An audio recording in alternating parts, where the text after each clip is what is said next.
So to defend your brother behind his back is one thing, but to mention him to Allah behind his back is another thing. And you find yourself in these moments where you're coming across, a message about what's happened with this person, what's happened with that person, or something causes you to remember your brother or sister. One of the best things that you could do is to tune yourself to immediately praying for someone as soon as you see something with them. So, that's one of the ways that we ward off envy, is that you see something that someone has and you immediately say, Allahumma barik laha, Allahumma barik lahu, oh Allah bless them with that thing, right? You accustom yourself to making dua, to supplicating for them as soon as you see something.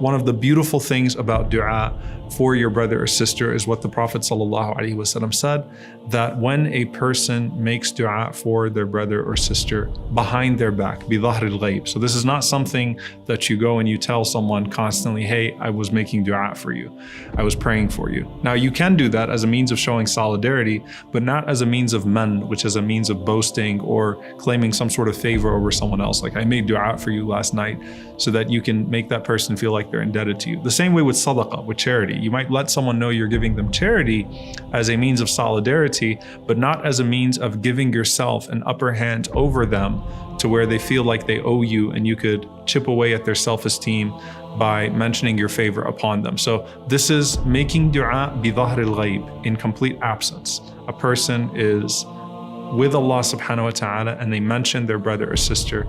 The Prophet ﷺ said, no one does that except that Allah sends an angel. So this is a specific angel, muwakkal, that is entrusted. And that dua is mustajaba. So the Prophet ﷺ said in one narration, it's an accepted dua. And the angel will say each time, Amin walaka bimithlihi. Amin, and for you as well. So the dua will be accepted for you and for your brother and sister, because the angel is the one that's making the dua. And subhanAllah, you've got to ask yourself, who do I feel more confident in having dua accepted from? Myself or an angel that Allah sent to specifically say Amin for duas?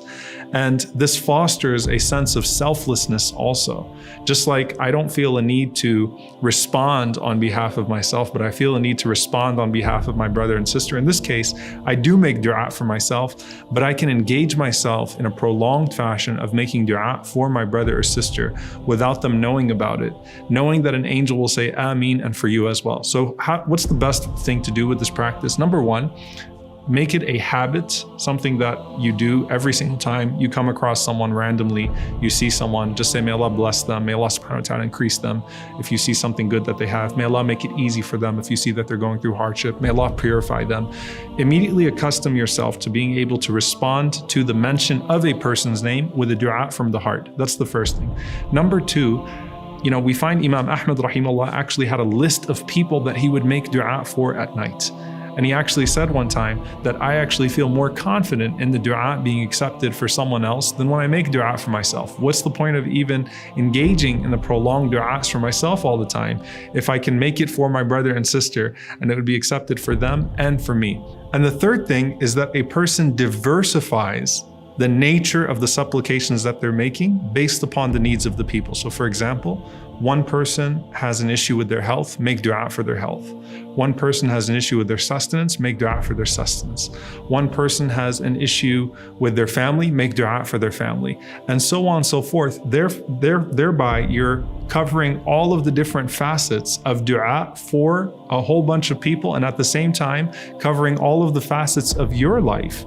Because you would make dua for sincerity for yourself, for health for yourself, for your own family, for your own wealth, and so on and so forth. So you cover all of those people with that dua, and the angel says Amin and for you as well, and that goes on your record also and increases your sincerity and increases your station with Allah subhanahu wa ta'ala. And you know that Allah would not just send an angel to say Amin and for you as well, but Allah will also put blessed people in your life if you're that type of person who does so for others.